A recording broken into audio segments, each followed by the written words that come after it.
They called me the charity case at their family party. A year later, they begged for my help. The first time I understood that I would never truly belong to the Myers family was 3 months after the wedding. We were at Sunday brunch at my in-laws' estate, a sprawling waterfront property with manicured gardens that required a small army of landscapers to maintain. Eleanor Myers, my mother-in-law, was interrogating me about family lineage over her third mimosa. And your grandfather was in, what did you say? Deere Hardware. He owned a hardware store in Cedar Rapids, I replied, adding unnecessary butter to my toast to occupy my nervous hands. Campbell's Hardware, it's still there, though my uncle runs it now. How quaint, she said, in the same tone one might use to describe a child's finger painting. Mattheo's grandfather was a federal judge, you know. I did know. I'd been told this precise fact 14 times in the 7 years I'd been with her son. Yes, I remember, I said, smiling politely as I always did, allowing her to recite, yet again, the illustrious lineage of the Myers dynasty, while I sank further into the antique dining chair that cost more than my first car. My name is Irene Myers, formerly Irene Campbell, and for 7 years, I was married to Mattheo Myers, scion of old money, 4th-generation Harvard graduate, and heir to the Myers media empire. For 7 years, I attempted to transform myself into someone worthy of the Myers name, folding myself smaller and smaller until I nearly disappeared. This is the story of how I finally vanished completely from their world and then reappeared as someone they never expected. The night everything changed was Sasha Myers' 35th birthday celebration. Sasha, my sister-in-law and the epitome of polished perfection, had rented out the entire top floor of Lumiere, the most exclusive restaurant in the city. Diamond chandeliers dripped from the ceiling. Waitstaff moved silently like ghosts. And the champagne flowed as easily as the passive-aggressive comments about my outfit. Irene, that dress is bold, cooed Vivian, Mattheo's cousin who had never quite forgiven me for marrying the family's most eligible bachelor. I suppose someone has to make these fashion statements. The dress in question was a simple black sheath, my safest option, purchased specifically to avoid exactly this type of comment. 7 years into marriage, I still couldn't win the unwinnable game of Myers family approval. Thank you, I replied, taking a large sip of champagne. I like to think of it as classic rather than bold. Vivian murmured, clearly unconvinced. Classic would be Chanel. Darling, that looks more, accessible. Accessible, the Myers family code for cheap. I excused myself to find Mattheo, who was holding court near the bar with his cousins and their investment banker friends. He barely glanced my way as I approached. Deep in conversation about some market opportunity I would inevitably be told was too complicated to explain if I asked about it. Mattheo, I said, touching his arm gently. Do you have a minute? He turned, momentarily irritated at the interruption before his public face clicked back into place. Irene? We were just discussing the Henderson acquisition. Marcus here closed the deal last week. Congratulations, I said to Marcus, who looked through me rather than at me. Mattheo, could I speak with you privately for a moment? Can it wait? We're just getting to the interesting part. 7 years ago, I would have nodded, apologized, and retreated. 7 years ago, I was still trying to earn my place, but something in me had begun to harden, a protective shell forming around what remained of my identity. Actually, no, just 2 minutes. He sighed, excused himself, and followed me to a quiet corner near the coat check. What's so urgent? He asked, checking his watch, a Patek Philippe I had given him for our 5th anniversary, purchased with my own savings from before we met, when I still had my own career, my own money, my own life. I'm going to head home, I said. I have a migraine coming on and— You can't leave, he interrupted, brow furrowing. It's Sasha's birthday, she'll notice. Mattheo, I've been here 3 hours. I've made small talk with everyone. I've complimented Sasha's dress 4 times. I've been called accessible and quaint and had my wine choice corrected by your father. I'm tired and I don't feel well. His expression hardened. The public Mattheo charming, considerate, attentive was nowhere to be found in these private moments. This is important to my family. Irene, can't you just, I don't know, Take an aspirin and power through. For once. For once. As if I hadn't been powering through for 7 years. As if I hadn't abandoned my budding career as a designer to move across the country for his job. As if I hadn't suffered through fertility treatments and a miscarriage with only perfunctory support from him. As if I hadn't been powering through every day of our increasingly empty marriage. Fine, I said, because it was easier than fighting.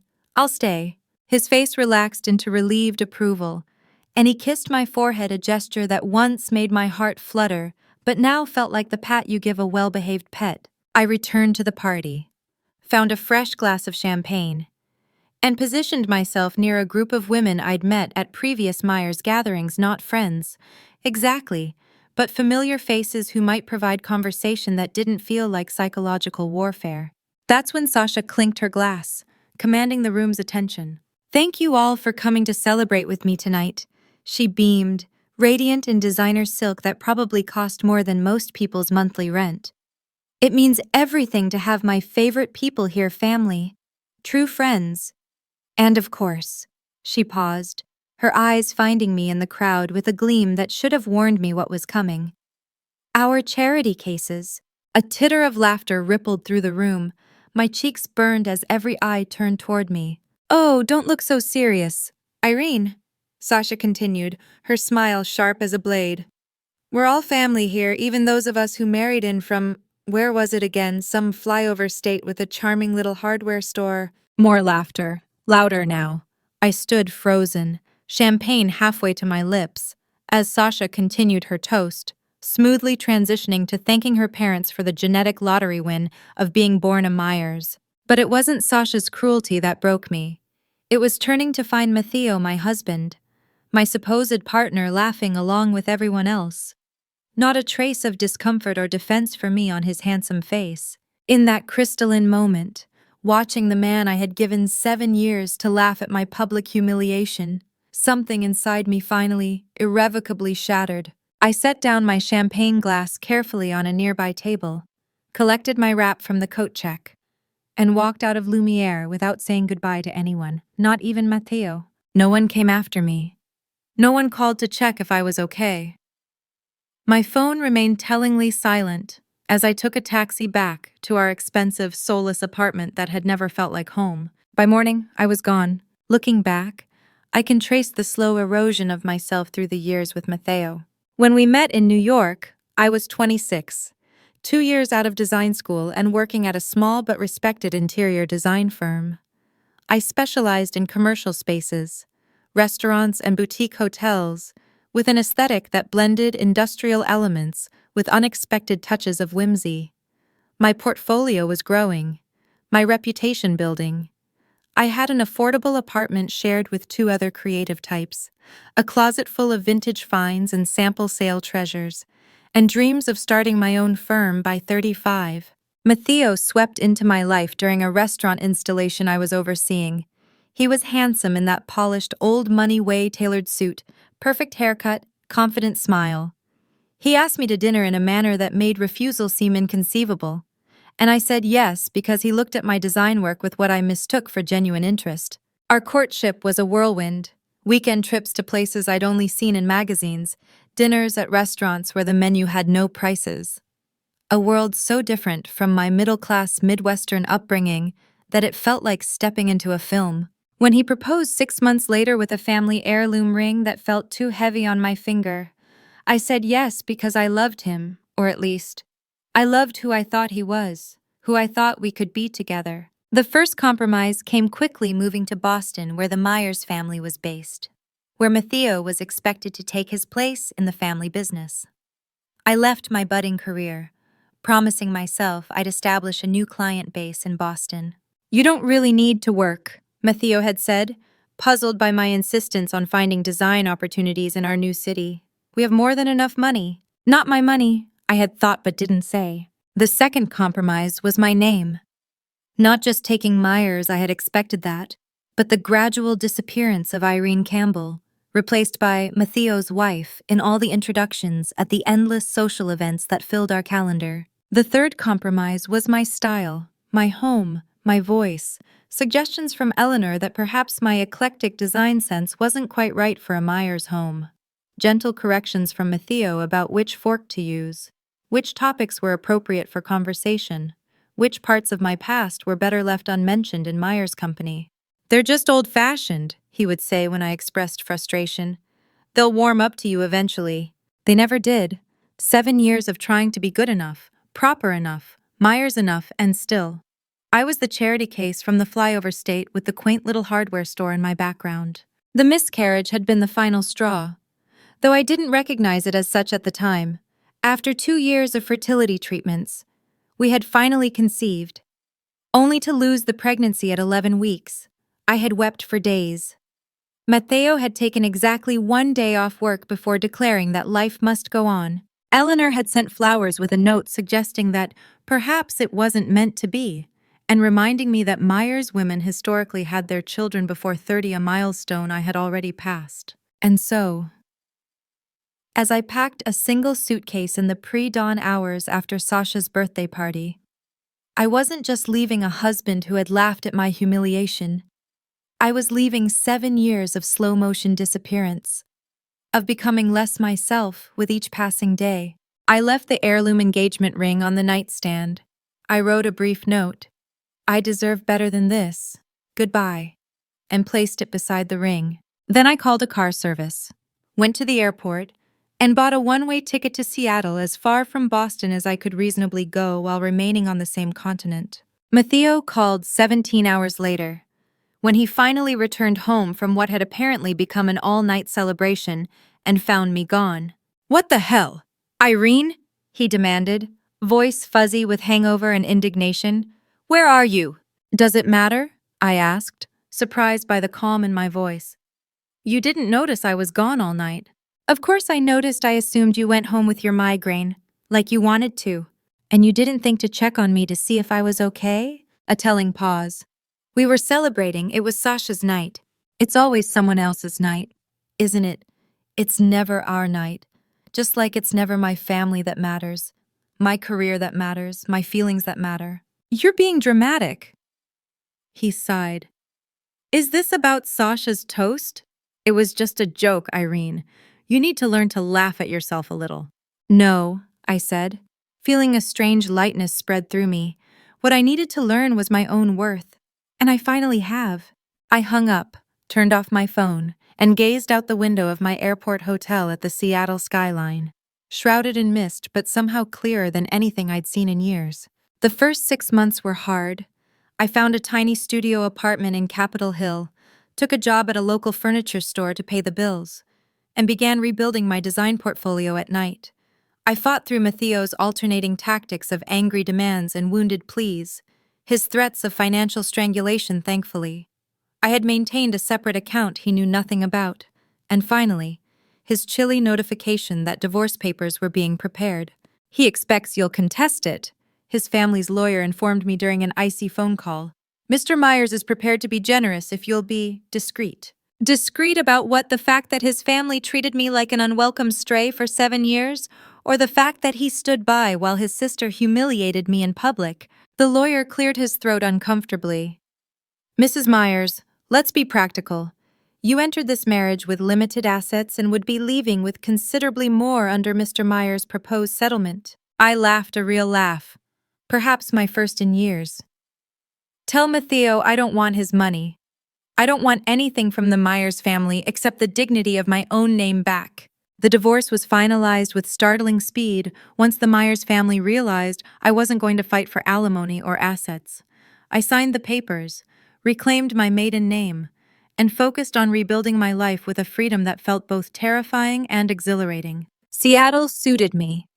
The city's blend of natural beauty and creative energy fed something in my soul that had been starving in Boston's rigid social hierarchy. I found a small design firm willing to take a chance on me. Impressed by my portfolio from New York and unbothered by the gap in my resume. "Took time off for family," the creative director, Lizzie, had asked during my interview. "Something like that," I replied. "It didn't work out." She nodded, understanding the unspoken. "Well, your work is fantastic. That restaurant installation in the village, the one with the salvaged factory windows. That's exactly the vibe we're going for with the new Kingsley Hotel project. And just like that, I was back in the world I'd left behind for Matteo, the world where my ideas mattered, where my taste was an asset rather than something to be corrected, where Irene Campbell was respected for her mind rather than measured by her pedigree. Within a year of leaving Boston, I had been promoted to senior designer at the firm, led 2 successful hotel renovations, and moved from my tiny studio to a modest but charming apartment with a view of Puget Sound. I had made friends, real friends, who knew nothing about the Myers family and cared even less. I had rediscovered my voice, my style, myself. I cut my hair, shedding the long, conservative style Eleanor had once called your best feature.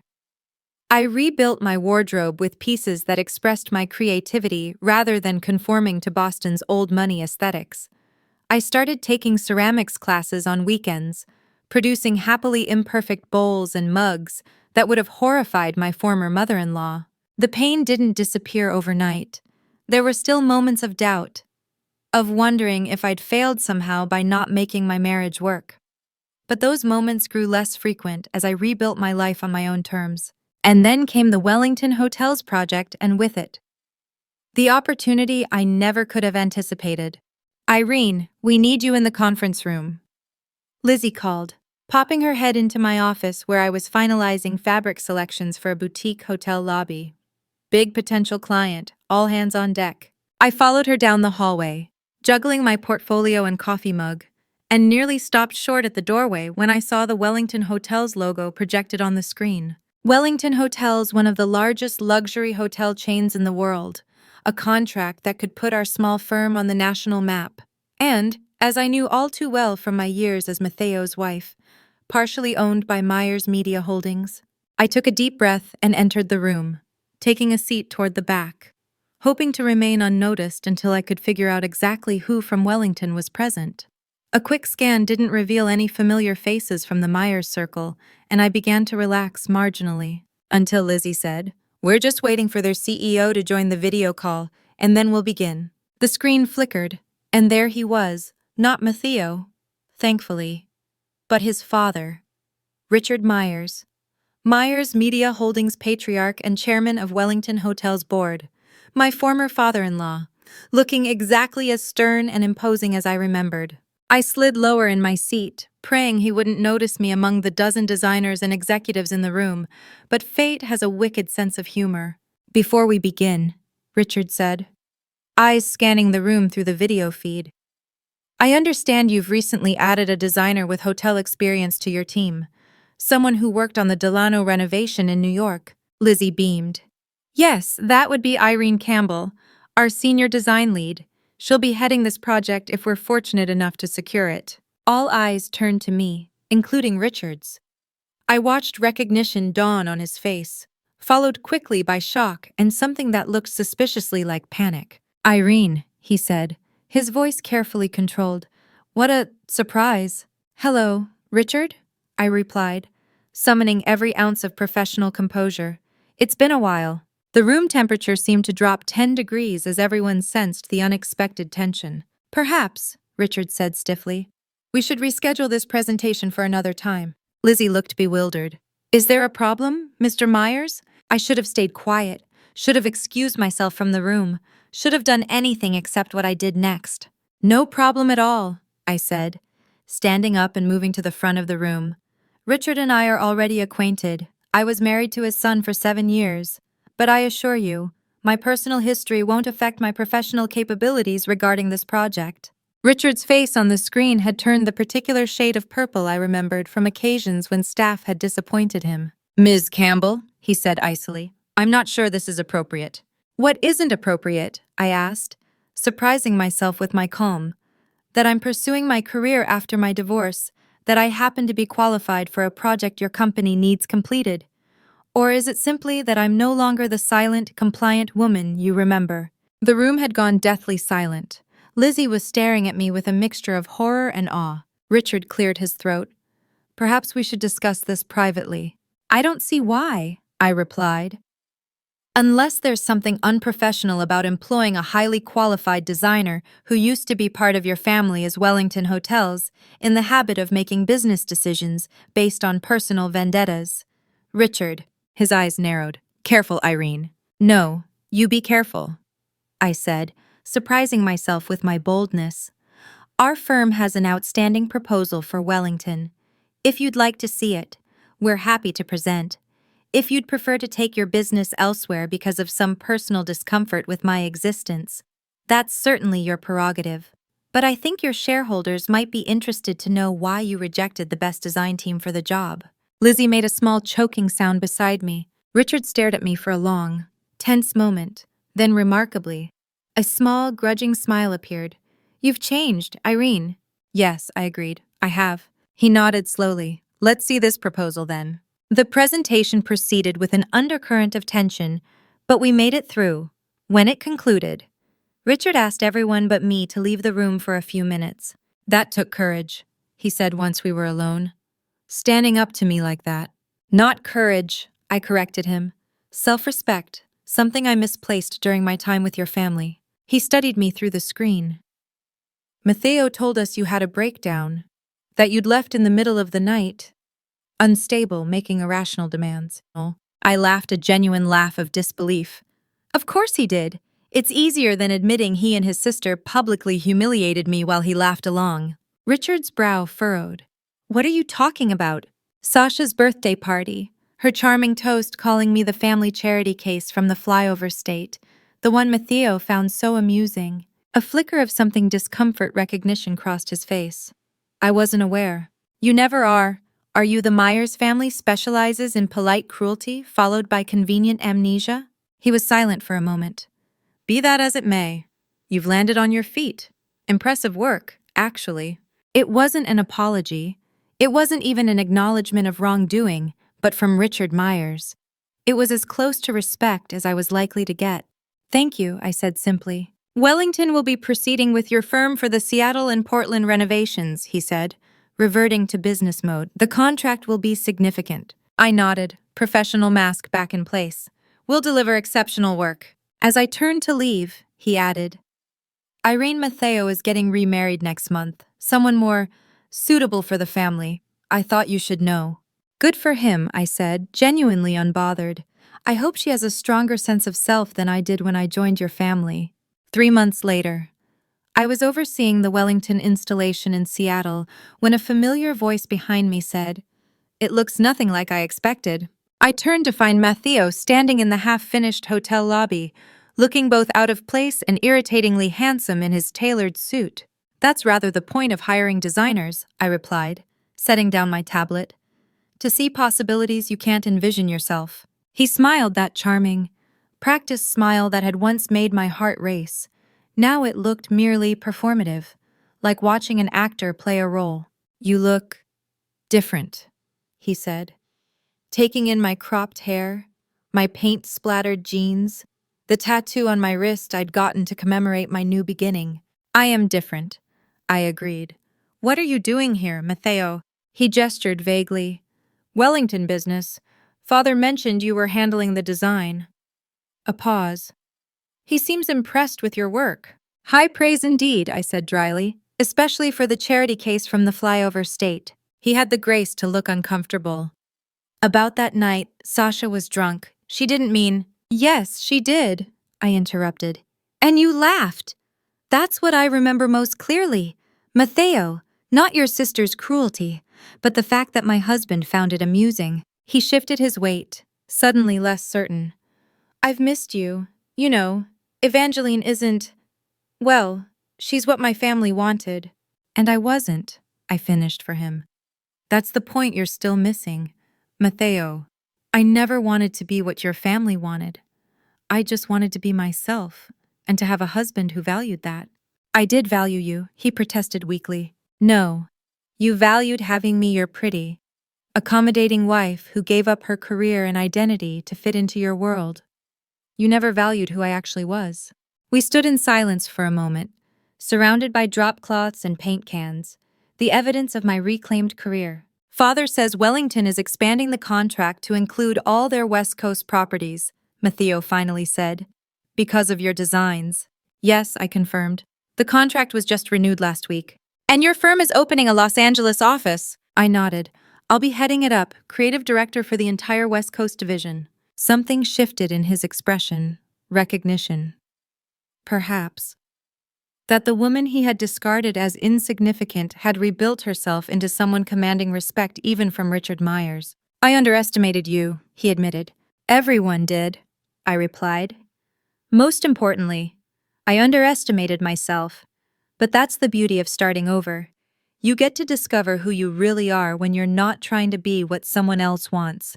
He looked at me for a long moment, as if seeing me clearly for the first time. You would never come back. Would you? Even if No, I said simply, I wouldn't. After he left, one of my junior designers approached tentatively. Was that who I think it was? She asked. The Myers Media heir. That was my past, I corrected her gently. Now, let's get back to the future. I'm thinking we should reconsider the lighting plan for the mezzanine. 6 months after my encounter with Matteo, I received a large envelope with the Myers Media logo embossed on the front. Inside was a formal invitation to the opening gala for the renovated Wellington flagship in San Francisco, the crown jewel of our design project, along with a handwritten note from Richard Myers himself. Your work on the Wellington properties has exceeded expectations. The board is impressed, and bookings for the redesigned hotels are up 32% year over year. My son made a significant error in judgment. The Myers family lost far more than it realized when you departed. I look forward to seeing you at the gala. Richard Myers, not an apology. Not quite. But an acknowledgement from the patriarch himself that I had value beyond being Matteo's wife, something the family had never recognized during my 7 years in their orbit. I attended the gala in a dress of my own design, bold, architectural, nothing like the safe, conservative styles I'd worn as Matteo's wife. I wore my hair short and spiky, my grandmother's simple pearl earrings my only concession to tradition. Eleanor spotted me first, her champagne glass freezing halfway to her lips. Sasha next, her eyes widening with recognition and something like alarm. And finally Matteo, standing beside a willowy blonde who must be Evangeline, his new suitable wife. I nodded politely in their direction and continued my conversation with the hotel's general manager about the custom light fixtures we'd commissioned from a Seattle glass artist. Later, as I was admiring the restored Art Deco bar that had been my personal passion project, Eleanor appeared at my elbow. Irene, she said, her voice carefully modulated, you've done remarkable work here. Thank you, Eleanor, I replied, genuinely surprised by the compliment. She studied me for a moment, taking in the changes not just in my appearance, but in my confidence, the way I occupied space without apology. We may have been hasty in our judgments, she said, each word seeming to cost her considerable effort. I smiled. That's very gracious of you to admit. Richard says you're quite successful now, creative director for the West Coast. Yes, I confirmed. Life has taken some unexpected but rewarding turns. She nodded, her perfect posture never wavering. I always said you had potential, just needed the right guidance. I bit back a laugh at her breathtaking revisionism. How kind of you to remember it that way. Before she could respond, Richard joined us, looking distinguished in his tuxedo. Irene. The investors can't stop raving about the design, particularly the incorporation of local artists' work, brilliant touch. Thank you, Richard. Authentic local connections create a sense of place that travelers increasingly value. Indeed, he agreed. We should discuss the Miami property renovation. I have some thoughts I'd like to share with you directly. Eleanor's eyebrows rose fractionally, the Myers equivalent of open-mouthed shock. Richard consulting directly with me, his former daughter-in-law, on a major project unprecedented. I'd be happy to schedule a meeting, I replied professionally. As the evening progressed, I found myself approached by various Myers family members and associates, people who had once looked through me, now eager to discuss my design vision or mention mutual connections. I remained polite, professional, and completely unmoved by their sudden discovery of my worth. The most satisfying moment came as I was preparing to leave. Sasha cornered me near the coat check, her smile tight and artificial. Well, she said, champagne slightly slurring her words, just as it had that fateful night. Aren't you the success story from charity case to celebrated designer? I was never a charity case, Sasha, I replied calmly. I was just a woman who temporarily lost sight of her own value. Matteo says you've refused to speak to him, she continued, ignoring my response. He feels terrible, about everything. I'm glad to hear he's developed a conscience, I said, though it's coming a bit late. He married Evangeline Thurston, she said, as if this should mean something to me. Her father sits on 3 Fortune 500 boards. How appropriate, I nodded. I hope they're very happy together. Sasha leaned closer, dropping her society voice. He's miserable. Actually, says she has no opinions of her own. No fire. A pointed look. Apparently, he's developed a taste for women with backbones. Too bad he didn't recognize what he had when he had it, I said, securing my wrap around my shoulders. Good night, Sasha. As I walked out of the gala, I felt a perfect sense of completion. I had returned to the Myers world not as an apologetic outsider desperate for acceptance, but as a successful professional commanding respect on my own terms. The charity case from the flyover state had disappeared that night at Sasha's birthday party, and in her place had emerged a woman who needed no one's validation but her own. A woman who had finally, truly found her way home to herself. 3 years have passed since the Wellington Gala. My design firm Campbell Creative launched with Lizzie as my partner has offices in Seattle, Los Angeles, and now Chicago.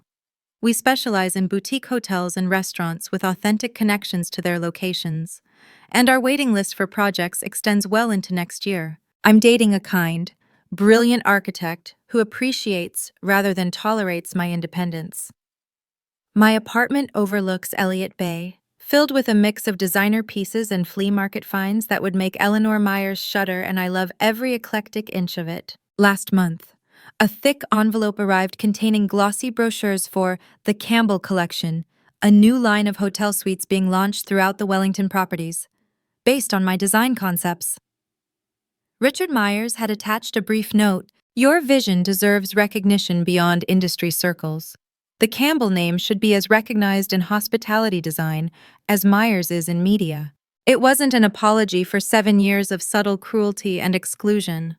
The Myers family still isn't capable of that kind of humility. But as I look at my name on these brochures, my work celebrated, my aesthetic valued, I realize I no longer need their apology or approval.